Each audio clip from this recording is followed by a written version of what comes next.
The air in the birthing chamber with a coffin of scents, the iron of too much blood, the cloying sweetness of fading life.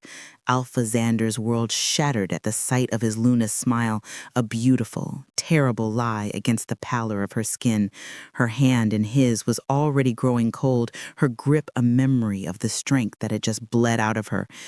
"He's beautiful," Serena whispered, her voice the rustle of dying leaves, her gaze already fixed on a place he could not follow. The first cry of his heir, a sound meant to be a triumph, was instead a funeral dirge echoing in a room stolen by death.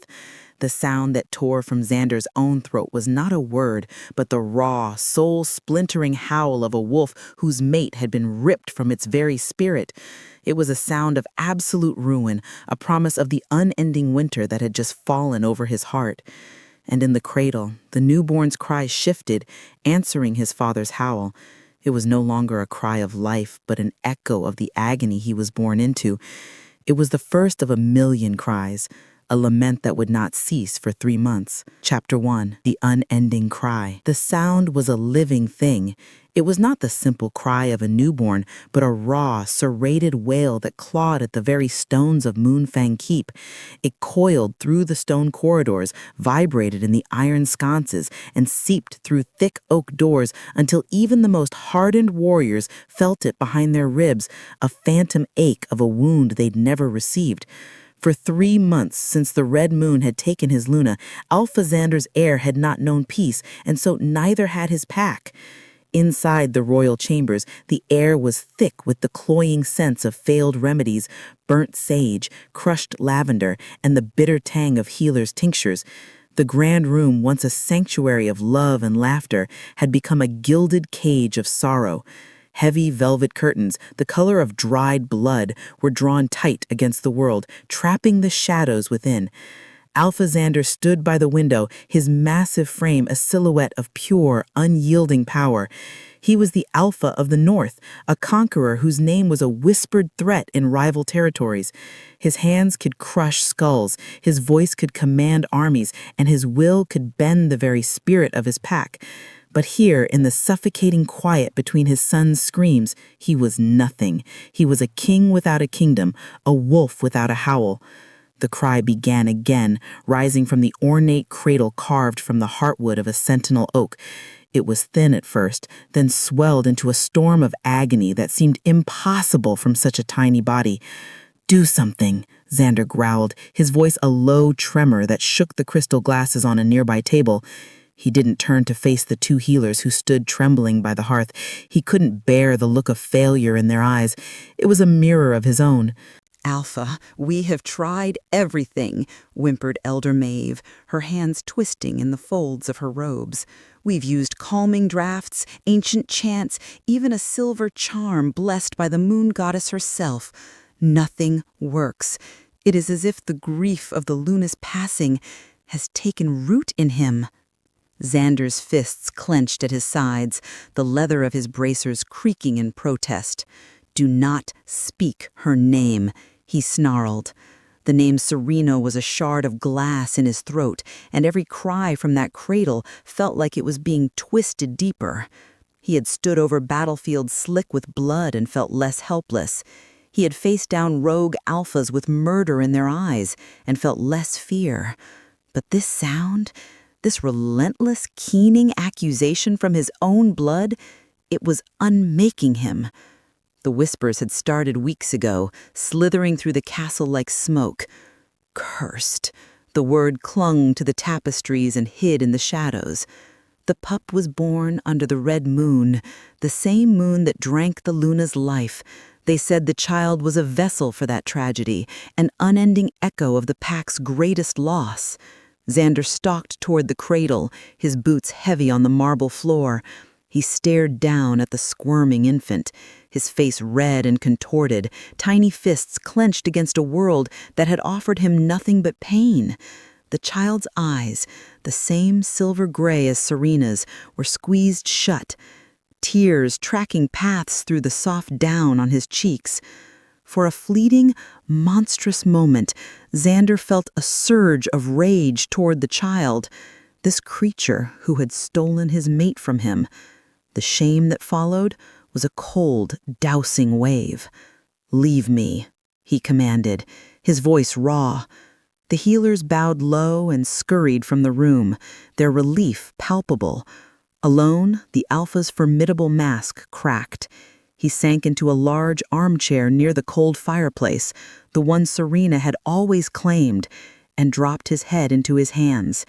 His shoulders, which carried the weight of his entire pack, shook with a silent, ragged tremor. The pup's cries filled the space his own sobs could not. It was a language of pure loss, a sound that spoke of an empty warmth where a mother should have been, a missing heartbeat, a soul crying out for a connection that had been severed before it ever truly formed. And Alpha Zander, the mighty wolf of Moonfang Keep, could do nothing but listen to the sound of his heart breaking over and over again. Chapter 2. The Daughter of a Slave.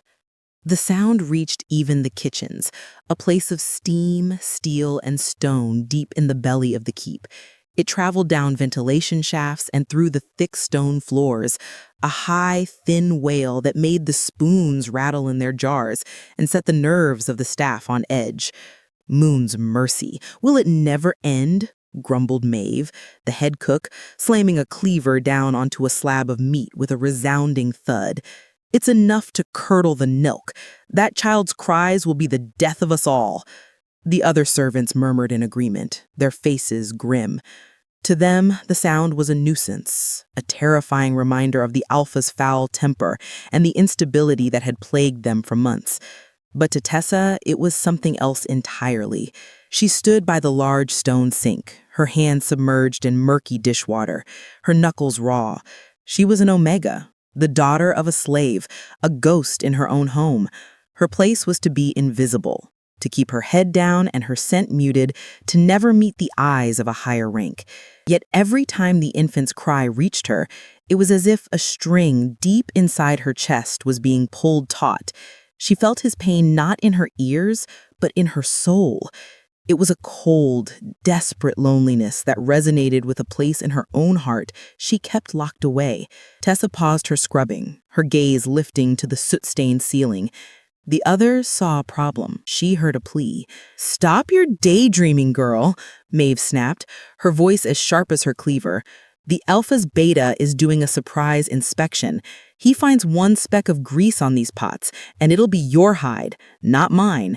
"Yes, Maeve," she whispered, immediately dropping her gaze. She forced her hands to move, the rough brush scraping against pewter.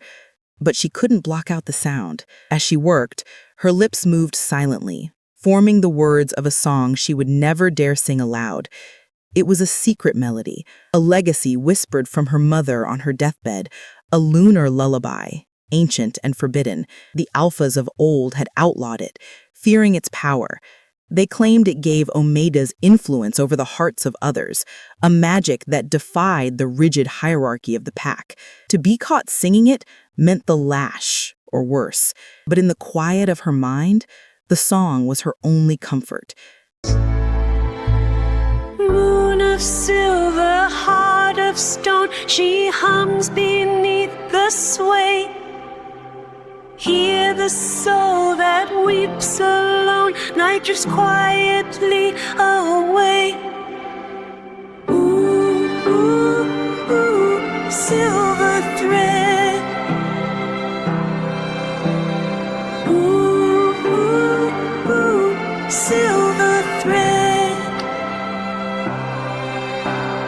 Lend your light to aching land, a comfort on her brow. Shadows fall beneath your hand, but hope is with her now. Silent grace above the trees. God the head let sorrow cease. Moon of silver, heart of stone, she hums beneath the sway. Hear the soul that weeps alone, night drifts quietly away. Ooh, silver thread. Ooh, ooh, ooh, silver thread. Her mother had told her it was a song of the soul, one that didn't just command sleep, but answered the ache that kept it at bay. It spoke to the wolf within, not the person without. A sudden crash made her jump. One of the young kitchen hands had dropped a tray of bread, scattering it across the floor. Maeve descended upon him like a hawk. "Foolish boy, do you know how long that took to bake? Get out of my sight." As the boy scrambled away in tears, Tessa felt a familiar pang of empathy. Everyone in this keep was on edge, their nerves frayed by the constant echo of grief from the tower above. The Alpha's pain bled downwards, poisoning everything it touched. The infant's cry faltered, then returned with renewed, desperate strength. Tessa closed her eyes. She could feel it. The pup wasn't just sad. He was fading. The loneliness was hollowing him out, and no one could hear it. No one but her. Her wolf, a timid creature she kept buried deep, stirred within her. "Go to him," it whispered. A foolish, suicidal thought. "I can't," she answered silently, her heart hammering against her ribs. "They would kill me before I reached the stairs." Yet the plea in the air grew stronger, and Tessa knew with a terrifying certainty that settled like ice in her veins that if no one else did something, the unending cry would soon fall silent forever. Chapter 3. The Throne Room of Fury. The tension in the great hall was so thick it felt like another presence in the room. Torches spat and hissed in their iron brackets, casting long dancing shadows that made the stone wolves carved into the walls seem to snarl. The pack's elite, nobles, council members, and senior warriors stood assembled, their expressions a mixture of fear and grim anticipation. They stood in perfect, disciplined silence, a stark contrast to the singular, chaotic sound that continued to spill from the corridor leading to the royal wing. The cry of the Heir. It was the only sound that dared defy the Alpha. At the far end of the hall, on a throne of dark, polished ironwood, sat Alpha Zander. He was not looking at his court. His golden eyes were fixed on the vaulted ceiling, as if he could see the sound that was tormenting him. His jaw was a hard line of granite, his stillness more terrifying than any overt display of rage. Every noble in the room held their breath, waiting for the storm to break. Logan, his beta and oldest friend, stood at the foot of the dais, his face pale. "Alpha," he began, his voice carefully neutral, "perhaps if we move the child to the western tower, the distance might grant you some peace." Xander's head snapped down, his gaze locking onto his beta with such intensity that Logan physically flinched. "Peace?" Xander's voice was deceptively soft, a low rumble that promised violence. "You think this is about my peace? For 3 months, my heir, the future of our pack, has been screaming. He is a symbol of our strength, and he does nothing but broadcast weakness to the heavens." He rose from the throne in a fluid, predatory motion. The heavy cloak of black wolf fur settled around his shoulders as he paced before the dais. "I have brought the finest healers. I have entertained hedge witches and moon priestesses. I have listened to every half-baked theory and pathetic attempt at a cure." He stopped, turning to face his silent court. "And still, he cries?" The infant's wail crescendoed, sharp and piercing, as if in direct answer. That was the sound that broke him. "Enough!" Xander's roar was not just a sound. It was a physical force. It slammed into the court like a tidal wave, shaking the very foundations of the keep. A tapestry depicting the pack's founding tore from its moorings and fell to the floor in a cloud of dust. Nobles dropped to their knees, hands covering their ears. Even the stone wolves seemed to tremble. The infant, startled by the Alpha's rage, screamed louder, his fragile cry now tangled with his father's terrifying display of power. The two sounds merged, the Alpha's primal fury and the pup's bottomless sorrow, creating a horrifying symphony of despair. "This weakness ends now," Zander thundered, his eyes glowing with the feral light of his wolf. He pointed a trembling finger toward the sound of his son's cries.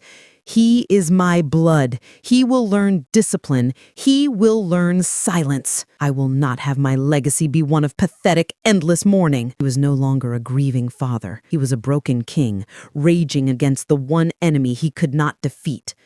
his own heart. The court was frozen, trapped between their terror of their Alpha and the horrifying implications of his words. He was speaking of his own child as if he were an insurgency to be crushed. The air crackled with untamed power. Zander's fists were clenched, his fangs partially extended. He was losing control, and everyone in that room knew that when an Alpha of his power truly lost control, the consequences would be paid in blood. They were no longer in a throne room. They were in a cage with a wounded predator, and the sound that had driven him mad was echoing all around them. Chapter 4. A step into the storm. The Alpha's roar ripped through the kitchens, a shockwave of sound and fury. Plates rattled on their shelves, and a pot of stew fell from its hook, splattering across the flagstones. The servants screamed, diving for cover as if the ceiling itself were about to collapse. Tessa was the only one who remained standing. She dropped the wet rag in her hand, her entire body frozen. The roar was terrifying, but it was the sound beneath it, the heightened, desperate shriek of the infant, that broke through her fear. He was terrified. The child was utterly, completely terrified of his own father. Something inside her snapped. The years of ingrained obedience, the instinct for self-preservation, the fear of the lash, it all burned away in the face of a single, overwhelming certainty. She had to go to him. Tessa, get down, you fool, Maeve hissed from under a table. But Tessa didn't hear her. She was already moving. Her bare feet were silent on the cold stone as she slipped out of the kitchens and into the servants' corridors. Her heart hammered against her ribs, a frantic drumbeat against the symphony of rage and sorrow echoing from the great hall. Every instinct screamed at her to turn back. She was an Omega, the daughter of a slave. She had no right to walk these halls, let alone approach the Alpha in his rage. This was suicide. "He needs you," her wolf whispered, no longer timid but a fierce, clear voice in her soul. "His heart is calling." She reached the base of the grand staircase, a sweeping structure of white marble reserved for the pack's upper echelons. It felt like a mountain she had to climb. Taking a deep breath, she placed her foot on the first forbidden step. The marble was shockingly cold, a stark contrast to the fire of purpose burning in her veins. With each step, the sounds from the great hall grew louder, more distinct. She could hear the Alpha's ragged breathing, the terrified whimpers of the assembled nobles, and above it all, the child's relentless, terrified screams. 2 royal guards, clad in silver and black armor, stood flanking the massive doors to the hall. Their faces were grim, their knuckles white where they gripped their spears. They saw her ascend, and their eyes widened in disbelief. "Halt!" one of them commanded, stepping forward to block her path. "Omegas are not permitted on this floor. Go back before the Alpha catches your scent." "Please," Tessa begged, her voice a trembling whisper. The child is the Alpha's concern, not yours," the second guard said, his tone harsh but his eyes filled with a sliver of pity. "Don't throw your life away, girl. Turn around, now." Tessa looked past them, at the ornate doors that seemed to vibrate with the power contained within. She knew they were right. She knew this was madness. But the image of that terrified infant screaming in a room full of powerful wolves too afraid to help him eclipsed her own fear. She met the first guard's gaze, a direct violation of protocol. "He will die if no one helps him." Before they could react to her audacity, she ducked under the guard's outstretched arm and darted toward the doors. With a strength she didn't know she possessed, she pushed. The heavy oak groaned open just enough for her to slip through. She stepped into the eye of the storm. Chapter 5. The Forbidden Song. The moment Tessa entered the great hall, the world seemed to stop. The Alpha's enraged panting ceased. The whimpers of the court died in their throats. Every head turned. Every pair of eyes, shocked, furious, disbelieving, fixed on the small, trembling figure in the doorway.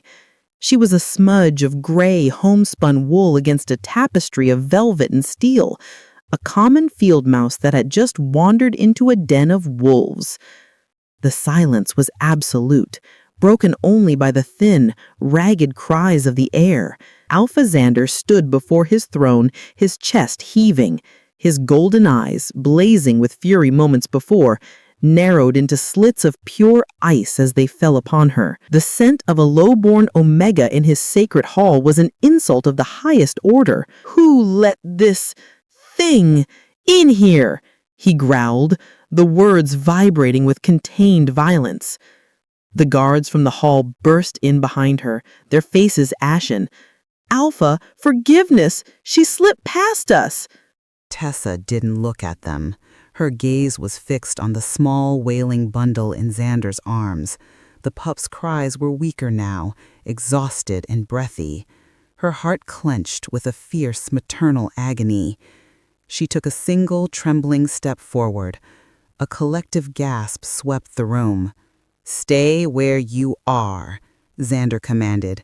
The power in his voice was a physical wall, pressing against her, demanding she fall to her knees. Her legs shook, but she stood her ground.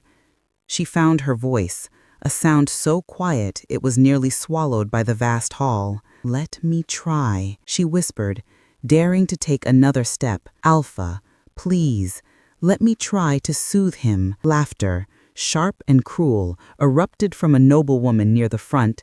"An Omega! She thinks she can succeed where healers have failed. The audacity!" But Zander didn't laugh. He looked from the defiant girl before him to the screaming child in his arms.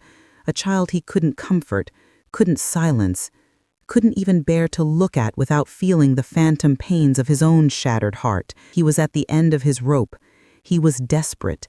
And in his desperation, a sliver of mad curiosity took root. With a slow, deliberate movement that stunned the entire court into silence, he walked toward her. He stopped just before her, towering over her like a mountain. He held out the child. "If you fail," he said, his voice a deadly promise, "your death will be slow." Tessa didn't miss a beat. "If I do nothing, his will be slower." Her words struck him. Without another word, he placed the heir into her waiting arms. The moment the infant's warmth touched her, a profound sense of rightness settled over her. His small body was rigid with distress, but he fit against her as if he were made to be there. The court watched, horrified and fascinated, as the slave's daughter held the future of their pack. Tessa closed her eyes, shutting out the glares, the whispers, the suffocating presence of the Alpha beside her. She focused only on the child in her arms.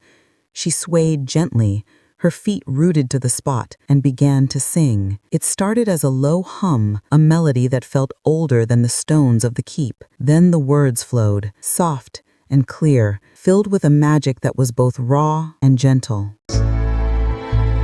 Moon of silver, heart of stone, she hums beneath the sway. Her voice was not perfect, but it was pure. The forbidden song unspooled into the tense air, not as a command, but as an offering. The notes seemed to shimmer, wrapping around the pillars and softening the hard edges of the room. The torchlight seemed to steady, its flickering flames growing calm and bright. Lend your light, a silver thread, to soothe the heart and guard the head. And then, the miracle. The pup's cries faltered. His tiny body went still. A shuddering sigh escaped his lips. His eyelids, which had been squeezed shut in agony, fluttered open, revealing eyes the color of a dawn sky. He looked up at Tessa, his gaze unfocused but calm. Silence, profound, holy, and absolute. The entire court stared, their mouths agape. The healers looked at each other in stunned disbelief. Zander's hands, now empty at his sides, were clenched into fists, but the fury was gone, replaced by a raw, staggering awe. Tessa finished the last line of the lullaby, her voice barely a whisper. "Night may fall and shadows creep, but in your grace the wolf will sleep." She opened her eyes and looked up at the Alpha, her own gaze wet with tears.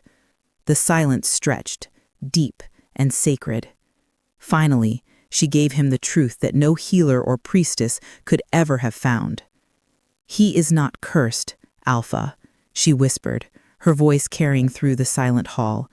"He is lonely. He cries with your heart." Chapter 6. The Guardian and the Grudge. The great hall was a tomb of held breath. The silence left by Tessa's song was a physical presence, heavier than any sound that had come before it.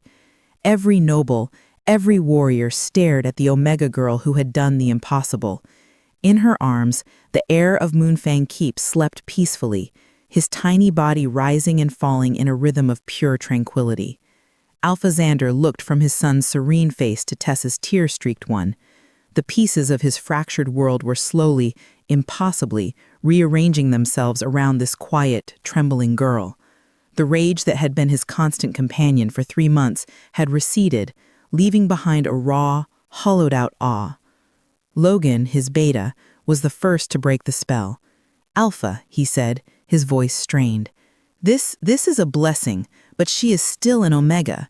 She broke sacred law by entering this hall." The court murmured in agreement, their shock beginning to curdle into a familiar mixture of fear and disdain. The old order was reasserting itself. She had performed a miracle, but she was still dirt beneath their feet. Zander's gaze swept over them, cold and dismissive. He had seen their uselessness, their fear, their empty counsel. And then he had seen her courage. He took a step forward, his voice resonating with a power that left no room for argument. "The old laws have failed my son," he declared, his words ringing off the stone walls. "The healers failed him. The council failed him. I failed him." He paused, letting the weight of his admission sink in. She did not. He turned his full attention to Tessa, who flinched as if expecting a blow. "What is your name?" Tessa, Alpha, she whispered, her eyes fixed on the floor. "Tessa," he repeated, the name feeling foreign yet significant on his tongue. He made a decision then, one born not of logic or tradition, but of a desperate primal instinct to protect the first glimmer of peace he had felt in months. "From this moment forward," Zander announced to the stunned court, "Tessa is no longer a kitchen servant. She is hereby named Guardian of the Heir."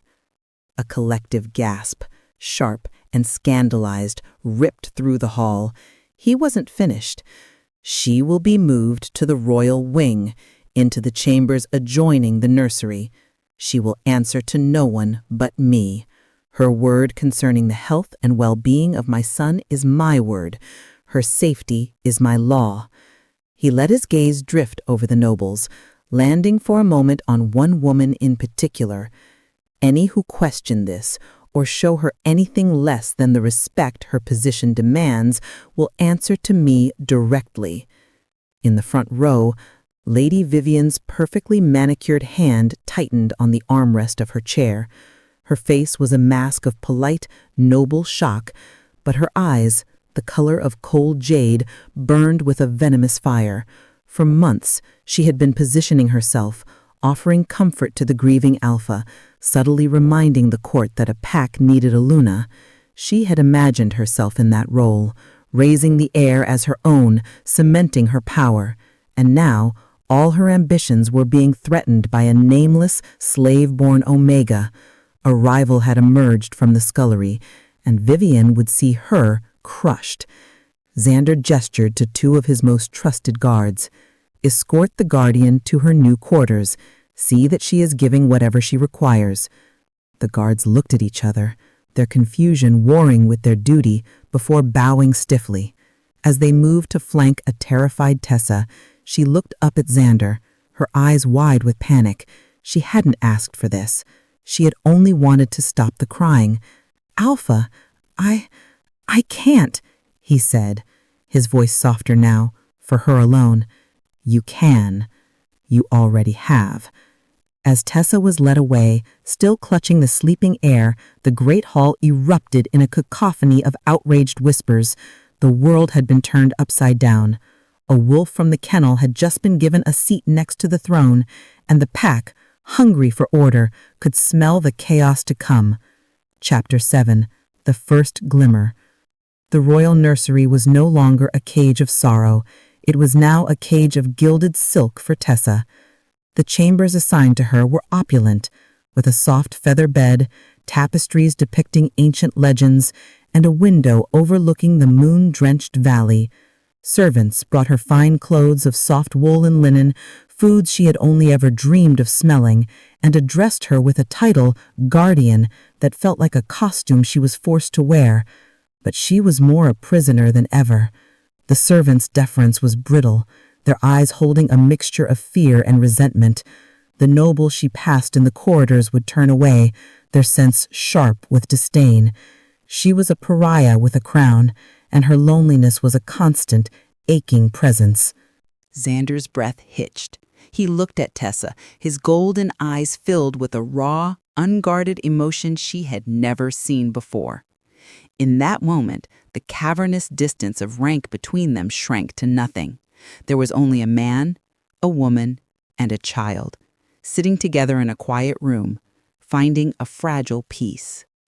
Chapter 8. A Kiss in the Shadows. The nights were when the ghosts came for Zander. When the keep was silent and the demands of his position faded, the memory of Serena would return, sharp and agonizing.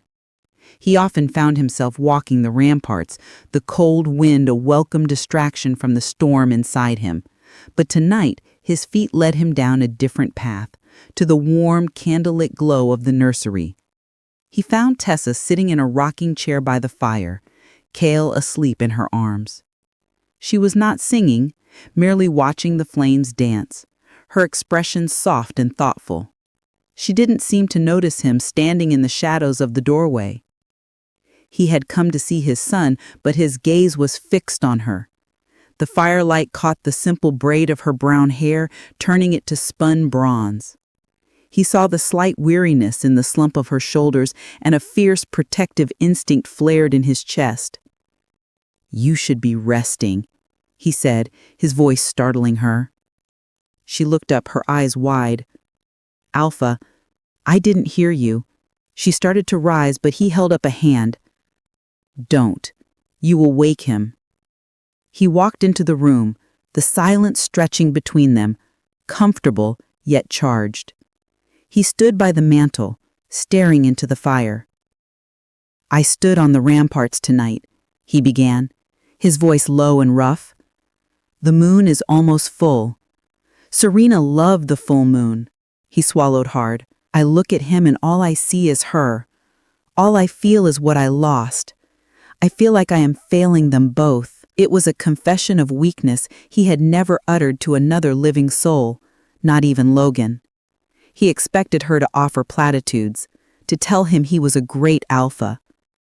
Instead, Tessa's voice was gentle, filled with a quiet understanding that cut straight to the heart of his pain. "You are not failing them by grieving them, Alpha. A heart has to hurt before it can heal. You loved her. Kale will know that love through you. He will feel it in the way you lead the pack, in the way you will one day teach him to be a man." He turned to look at her then. She wasn't looking at him with pity, but with a profound empathy that saw past the alpha to the broken man beneath.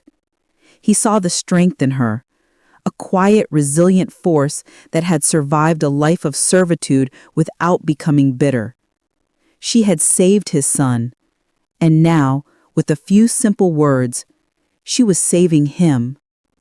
An overwhelming, reckless emotion surged through him. Gratitude, desire, a desperate need for the peace she offered. The months of ironclad control he had maintained over his grief and his wolf shattered. Before he knew what he was doing, he crossed the space between them in 2 long strides.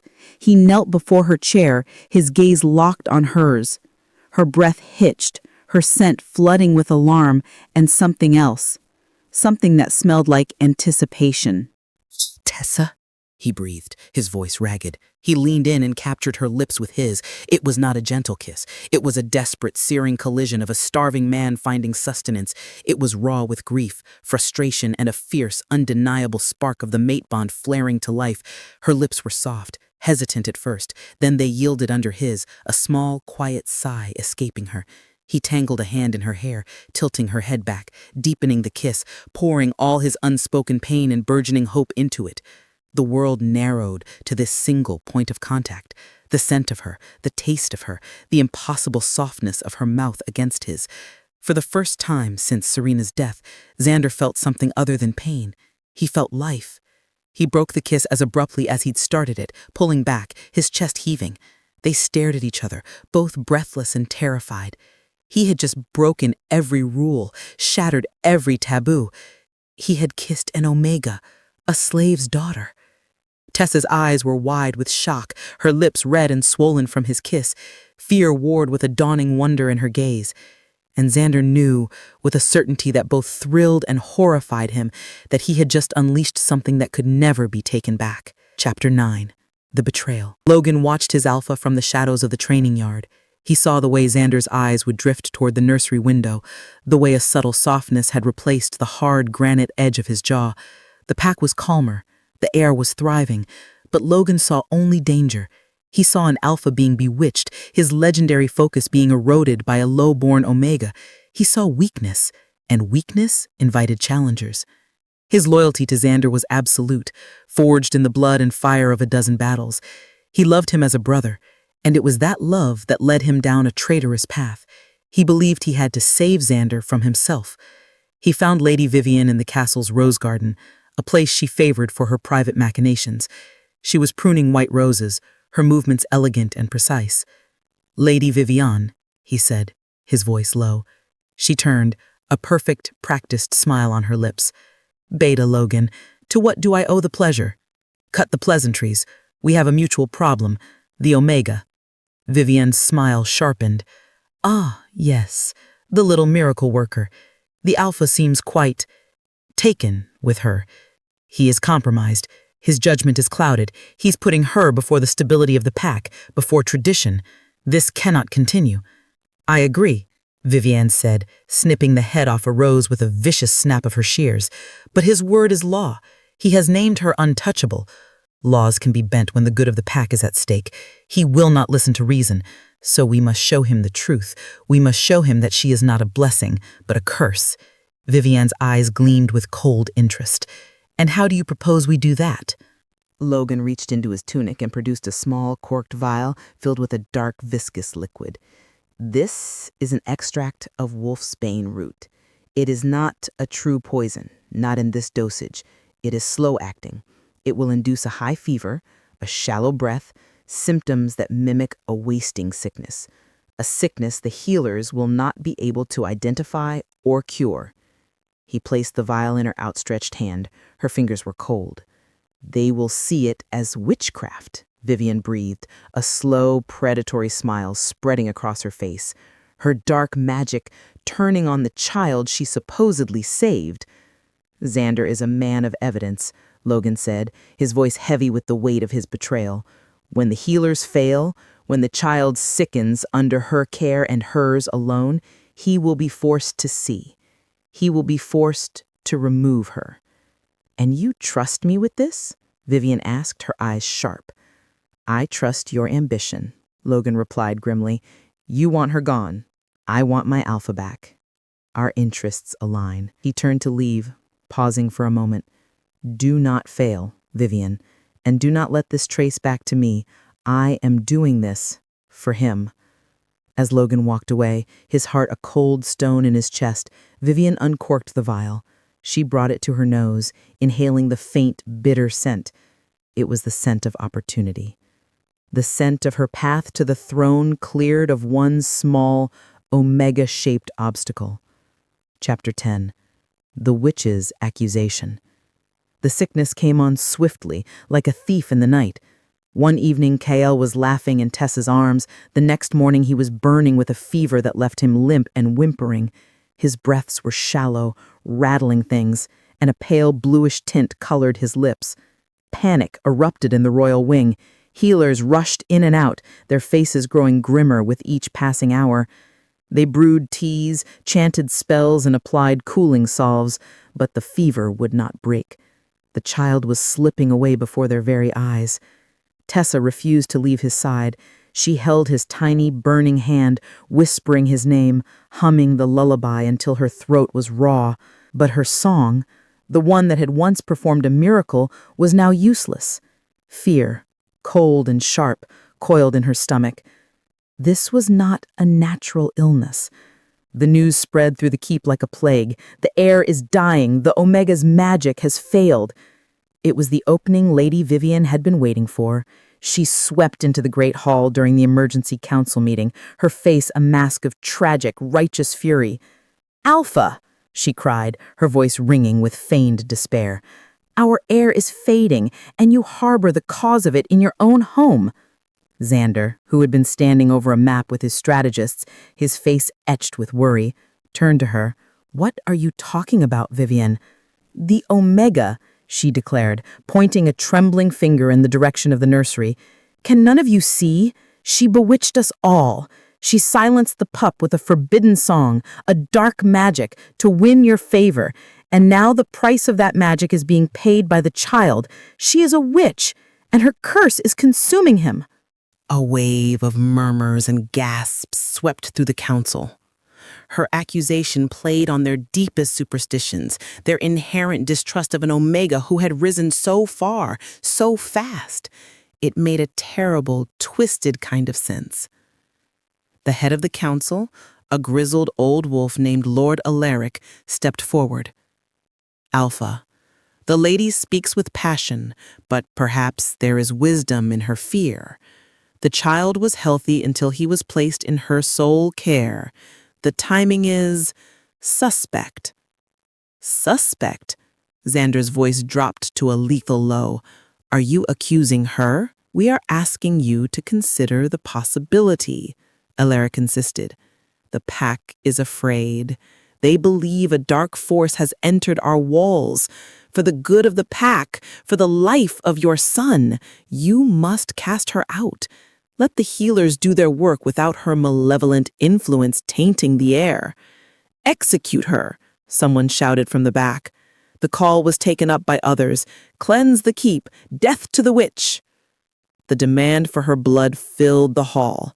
Tessa, who had heard the commotion and stepped out of the nursery, stood frozen in the corridor, her face white with terror.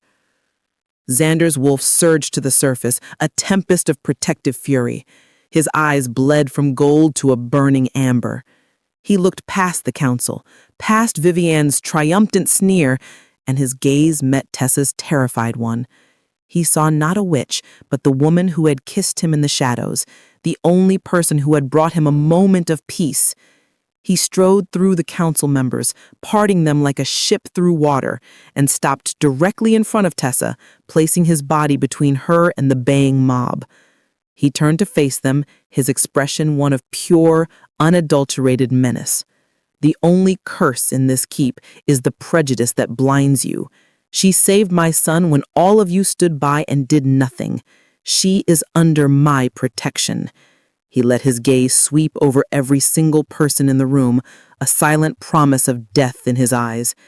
"That is the only law that matters now. Touch her, speak another word against her, and you will answer directly to me." He had defied his council. He had defied his pack. For an Omega. And in that moment, everyone in Moonfang Keep knew that this was no longer about a guardian and an heir. It was about an alpha protecting the woman he intended to claim. Chapter 11. A Night of Surrender. Zander dismissed the council with a snarl, leaving them in a state of shocked silence. He turned to Tessa, his fury softening as he took in her pale face and trembling hands. "They will not harm you," he vowed, his voice a low, rough murmur. "I'm not me I'm worried about," she whispered, her eyes filling with tears. "It's Tail. He's so weak, Zander." The use of his name, without his title, was an intimacy that struck him to the core. He gently took her arm, leading her back into the nursery. "We will not let him die." The healers had retreated, afraid of the Alpha's wrath and their own failure. It was just the two of them now, united against the shadow that had fallen over the cradle. "This is not magic," Zander said, his strategic mind taking over. "Vivian is venomous, but she has no power. This is something else, something real. It feels wrong, Tessa said, her brow furrowed in thought. His scent, under the fever, there is something else, something bitter, like a root left too long in the damp earth. Her omega senses, more attuned to the subtle nuances of the natural world, were a tool the healers did not possess. "Show me," Zander commanded. They worked together through the night. He, with his Alpha's command, had the entire wing sealed off. She, with her keen senses, examined everything Kale had touched. They checked his milk, his water, his bedding. Finally, as dawn threatened to break, Tessa's fingers brushed against the corner of the silken cloth lining the inside of his cradle. It was slightly damp, and the bitter, earthy scent was stronger here. "Here," she breathed, holding the cloth out to him. Zander took it, bringing it to his nose. His wolf senses caught it instantly, faint but unmistakable. Wolfsbane, not enough to kill outright, but enough to create a living death, a poison. A cold, lethal rage settled over him. This was not just an accusation, it was attempted murder, an attack on his heir, an attack on Tessa. "Stay with him," he ordered, his voice dangerously calm. "Bar the door. Let no one in." He left without another word, his movements silent and deadly. Tessa did as she was told, her heart pounding. She did not know where he was going, but she knew that whoever was responsible would not see the morning sun. It was less than an hour later when he returned. He did not have blood on his hands, but his face was a mask of cold fury and deep, soul-crushing sorrow. He didn't say what he had done to Vivian, and Tessa didn't ask. The finality in his eyes was answer enough. He walked to the cradle and looked down at Kael, whose breathing already seemed a little less shallow now that the poison cloth was gone. Then he turned to Tessa. "They tried to take you from me," he said, his voice cracking with the strain of the night. "They tried to use my son to hurt you, to take you away." He reached out, his hand cupping her cheek, his thumb stroking her skin. The adrenaline, the shared danger, the terror of what they almost lost, it all converged, shattering the last of their restraints. The mate bond, which had been a simmering current beneath the surface, erupted into an undeniable, roaring flame. "I will not lose anyone else," he whispered hoarsely. "Not you." He pulled her to him, his mouth finding hers in a kiss that was nothing like their first. This was not a kiss of desperate grief, but a fierce, possessive claiming. It was a vow, a promise, a declaration. She melted against him, her arms wrapping around his neck, kissing him back with all the pent-up fear and longing in her heart. He swept her into his arms and carried her into her adjoining chamber, never breaking the kiss. He laid her down on the bed, the moonlight from the window tracing their bodies in silver. Their clothes seemed to melt away, every touch a brand, every kiss a prayer. There were no more words. There was no Alpha, no Omega. There was only Zander and Tessa, two souls who had found each other in the wreckage of their lives. Their coming together was an act of raw, desperate passion, a frantic affirmation of life in the face of death, an act of surrender to a force more powerful than any law or tradition. It was a silent, unbreakable vow, sealing their fates together against a world that would see them torn apart. Chapter 12, The Confession of a Friend. The air in the training yard was cold and sharp, carrying the scent of damp earth and steel. It was a place of ghosts for Zander, a place where he and Logan had bled together, laughed together, and forged a brotherhood that was supposed to be unbreakable. Now, it was to be its tomb. Zander stood in the center of the yard, his back to the entrance. He didn't need to turn to know Logan had arrived. He felt the shift in the air, sensed the familiar presence of the man he had once trusted with his life. Logan stopped a dozen feet away, his posture rigid. The silence stretched, thick with unspoken accusations and years of shared history.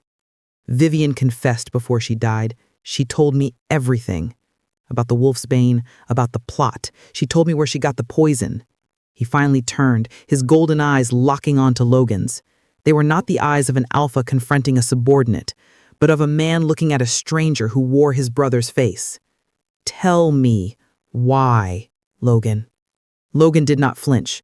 His face was a mask of grim resolve.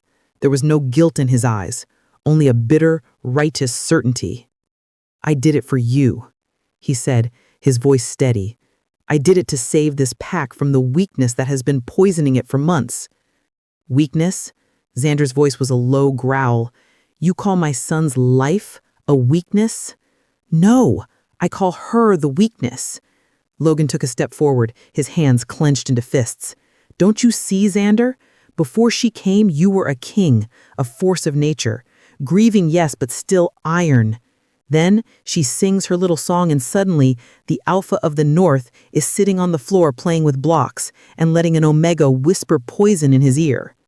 "She whispered peace, not poison," Zander corrected, his voice dangerously soft. "It is the same thing." Logan exploded, his control finally cracking. "Peace is a lie we tell ourselves between wars. This world respects only strength, dominance. You were becoming soft, compassionate. You kissed her. I smelled it on you for days. An Omega. You are ready to throw away centuries of tradition, your own dignity, for a slave's daughter who likely bewitched you with the same dark magic she used on your son." Every word was a hammer blow to Zander's heart. This wasn't a simple lust for power. This was a profound, twisted form of love. Logan truly believed he was the hero of this story. "So you conspired to murder my son," Zander stated, the fact a cold, hard stone in the air between them. "You would have let him die just to prove a point, just to remove her." "It was a risk I was willing to take to get my Alpha back," Logan snarled, his eyes blazing. The Zander who understood that some sacrifices are necessary. The Zander who would have put that girl on a pyre the moment she dared to look him in the eye. "I was trying to save you from yourself." The last of the warmth in Zander's chest turned to ice. The brother he had known was truly gone, replaced by this zealot who saw love as a disease. He thought of Tessa, of her quiet courage, of the way she had faced down his rage and the entire court's scorn with nothing but a song. He thought of her hands, so gentle on Kel's skin, so tender when they had touched his own. She was not weakness. She was the only strength he had left. "The Zander you knew died the day Serena did," he said, his voice hollow. "I was a ghost, an echo of rage in an empty keep. I was the one who was weak. She didn't make me soft. She reminded me that a heart is not a liability to be ignored, but the very core of our strength." He took a step closer, the devastation clear on his face. "I would have burned the world for you, Logan. We were brothers, and you handed them the torch." Logan's righteous facade finally crumbled, revealing the desperate, misguided man beneath. "Zander, There is nothing left to say," Zander interrupted, turning his back on him for the final time. The bond of their brotherhood, once a living, breathing thing, severed completely. "The Alpha will see you at noon in the Great Hall. Pray to whatever gods you have left." He walked away without looking back, leaving Logan alone in the training yard, a traitor condemned not by rage, but by the cold, quiet sorrow of a love he had failed to understand. Chapter 13. An Alpha's Judgment. Zander didn't go to the throne room. He went to the nursery. The moment he stepped inside, the crushing weight on his soul lifted, just slightly. The room was filled with soft morning light.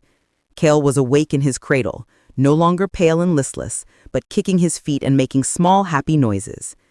Tessa sat beside him, running a soft cloth over his forehead. She looked up as Zander entered, and the immediate concern in her eyes was for him. She could see the devastation of his confrontation with Logan written all over his face.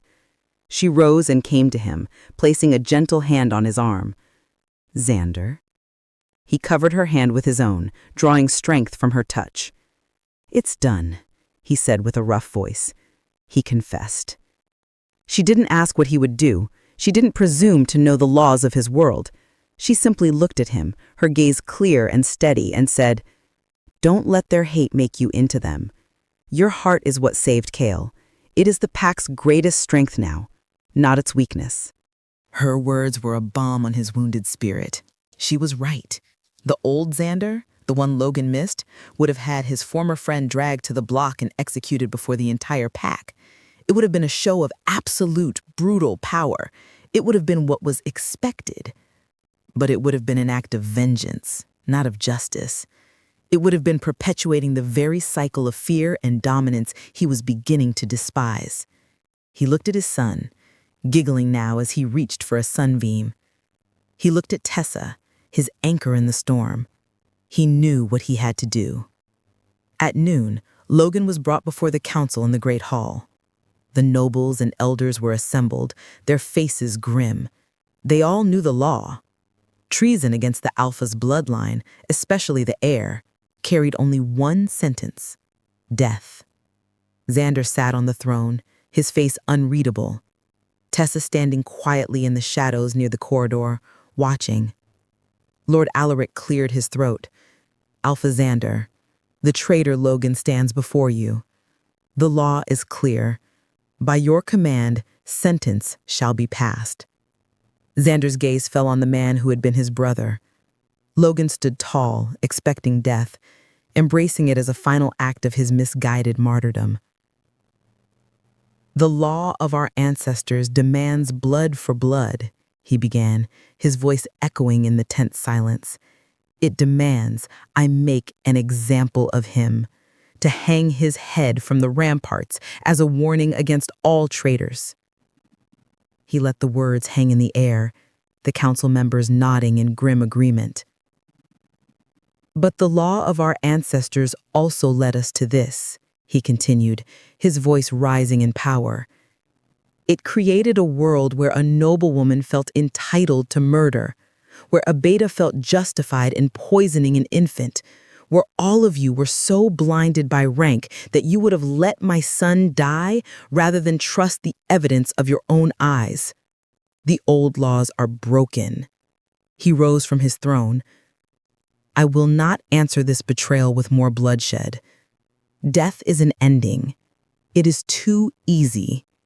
He looked directly at Logan. I sentence you to exile. You will be stripped of your name, your rank, and your connection to this pack.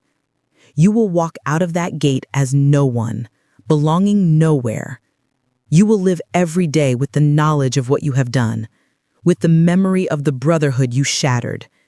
You will live to see this pack heal and grow strong, not through fear, but through the very compassion you so despised. That is a far greater punishment than a swift death. A stunned silence fell over the council. Exile was a fate worse than death for a wolf, a sentence of eternal loneliness. It was both merciful and devastatingly cruel. It was the judgment of a new kind of alpha. Logan stared at Zander, the defiance in his eyes finally replaced by a dawning, horrified understanding. He had been denied his martyr's death. He had been condemned to simply live with himself. Take him away, Zander commanded. As the guards escorted a broken Logan from the hall, Zander's gaze met Tessa's. He gave her a small, almost imperceptible nod. This was only the first step. The council was one thing, the pack was another. He turned to the stunned Lord Alaric. Summon the pack, all of them. Gather them in the great courtyard. It is time they learned what it means to be Silvercrest. Chapter 14. A Law Written by the Heart. The great courtyard was a sea of upturned faces. Every member of the Silvercrest pack was there, from the mightiest warrior to the lowest Omega servant, all summoned by the Alpha's decree. They stood shoulder to shoulder, a tangible current of tension and uncertainty running through them. They had heard whispers of the Beta's treason, of the Alpha's strange mercy, and they did not know what to expect. Zander stood on the high steps of the keep's entrance, looking down upon them. He was alone. Tessa watched from an upper window, her heart a frantic drum against her ribs. Kale safe in his cradle behind her. This was Zander's battle to fight. For generations, we have lived by one truth, Zander began, his voice carrying to the farthest corners of the courtyard without needing to be raised. We have believed that our strength comes from our bloodlines, from our hierarchy, from the idea that an alpha is born to rule and an omega is born to serve. We believed that dominance was our greatest weapon and that compassion was a flaw to be purged. He paused, letting his gaze sweep over the crowd. We were wrong. A shocked murmur rippled through the pack. The old ways, the laws our ancestors carved in stone, have failed us. They blinded us to truth. They fostered jealousy and betrayal in our ranks. Our traditions nearly poisoned my son and broke this pack from within. I will not lead a pack that is slowly dying from its own hatred. He started to descend the steps, moving among his people, forcing them to look him in the eye. I tell you now, our strength is not in our blood, but in our hearts. A true alpha strength is not measured by the fear he inspires, but by the loyalty he earns. A warrior's worth is not in his rank, but in his character. The old laws are dead. He reached the center of the courtyard and turned, his back to the fountain, so he was one of them, not above them. He lifted his gaze to the window where he knew Tessa was watching. "Bring her to me," he commanded softly to a nearby guard. A path parted through the crowd as if by magic. The pack turned as one to watch Tessa, escorted by the guard, descend the steps. She wore a simple gray dress, her hair in a single braid, but she walked with a quiet dignity that silenced any potential jeers. She looked terrified, but she did not falter. She stopped before him, her eyes searching his. Zander took her hand, his grasp warm and firm, and turned back to face his pack. You all witnessed the miracle she performed. You called it witchcraft because you could not comprehend it. You were wrong. It was not magic that saved my son. It was love. It was a courage that none of you, in all your strength and nobility, possessed. He raised their joined hands. She showed me that a gentle heart can silence a storm. She taught a broken alpha how to feel again. She is not a curse. She is the pack's greatest blessing. His next words were a thunderclap that would echo for generations. She is my chosen mate, your Luna. Before the pack could even process their shock, he leaned in and in a swift, definitive movement bit the juncture of her neck and shoulder. It was not a violent act, but a possessive, sacred one. The Alpha's mark. A glowing silver crest, the symbol of their pack, bloomed on her skin for a moment before fading, leaving the permanent mark of their bond. He had sealed their fates, publicly and irreversibly. He lifted his head and looked at her, his golden eyes blazing with a fierce, unwavering love. Then he turned his gaze, now hard as steel, upon his people. "This is our future," he declared, his voice ringing with absolute authority. Tessa was now standing by his side, no longer behind him. A pack led by strength and by heart. A pack where the song of a soul is valued more than the name of a father. I am your Alpha. This is your Luna. He pulled Tessa closer, his arm a possessive band around her waist. If any of you challenge this, if any of you still cling to the broken laws of the past, do so now. Silence. The challenge hung in the air, heavy and absolute. No one moved. No one spoke. They looked at their Alpha, truly seeing him for the first time. Not just a conqueror, but a king. They looked at the Omega turned Luna, at the quiet strength in her eyes, and they saw not weakness, but a different kind of power. Slowly, one by one, starting with the oldest warriors and spreading through the nobles and servants, they bowed their heads. It was not a bow of fear, but of a new profound respect. The old world had died, and in its place, something new and stronger was being born. Chapter 15. The New Dawn. 2 springs later, the great courtyard of Moonfang Keep was no longer a stage for grim pronouncements, but a canvas of life. The oppressive silence had been replaced by the sound of a child's laughter, a sound that was now the true heartbeat of the pack. Kale, now a sturdy toddler with his father's golden eyes and a shock of silver-gray hair, toddled across the manicured lawn, his little legs unsteady but determined. He chased after a bright yellow butterfly, his giggles echoing in the warm afternoon air. Tessa watched him from a bench beneath a blossoming dogwood tree, her face serene, a quiet joy radiating from her. She was no longer the scared girl from the kitchens. She was Luna, and she wore the title with a natural grace that had silenced even her most ardent critics. The pack had come to adore her, valuing her gentle wisdom and her fierce, protective love for all of them, not just the elite. Zander came up behind her, his footsteps silent. He wrapped his arms around her from behind, resting his chin on her shoulder. He no longer wore the constant armor of grief. His presence was a comforting warmth, a steady mountain at her back. "He has your stubbornness," Zander murmured in his ear, his gaze fixed on their son, who had just plopped onto the grass after a failed attempt to catch the butterfly. Tessa laughed, a sound that was still a marvel to him. "And your terrible temper, I suspect. He roared at a puddle this morning because it splashed him." Zander chuckled, the sound deep and easy. He pressed a kiss to her temple, inhaling her familiar scent of wild herbs and home. The pack was healing.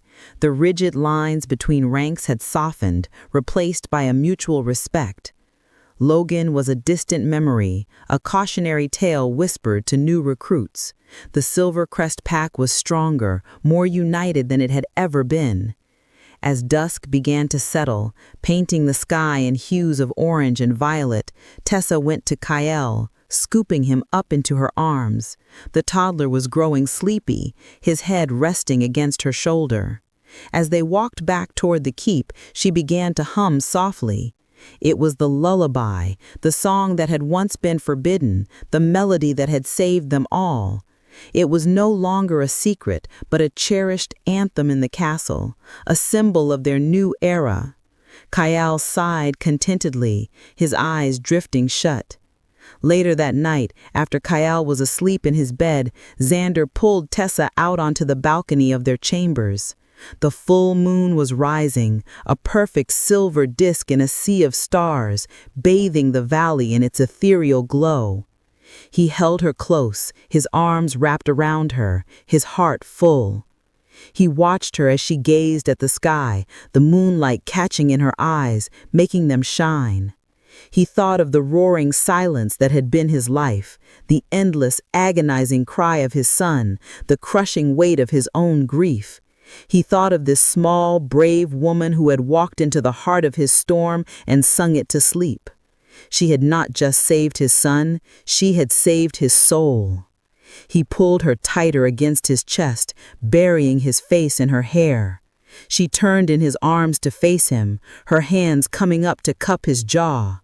He looked down at her, his love for her a tangible thing, a force that had remade his world. He leaned in and whispered the words that had become the vow of his soul. They said a wolf cries for the moon, but for all my life, my heart was silent until it heard your song.